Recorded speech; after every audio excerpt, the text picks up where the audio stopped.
There is something we need to hear today. God is not against you.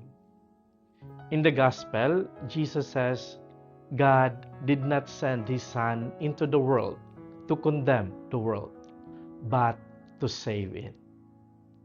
Sometimes we feel judged by people, by our past, even by ourselves.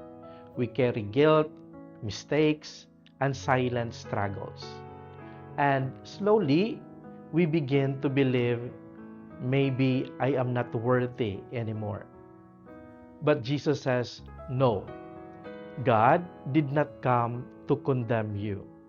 He came to save you.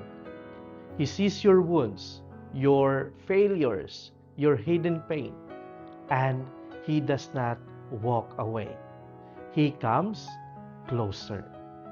Just like a loving father, He lifts you up and says, come back, start again. So today, do not run from God. Run to Him. Because His mercy is greater than your sin.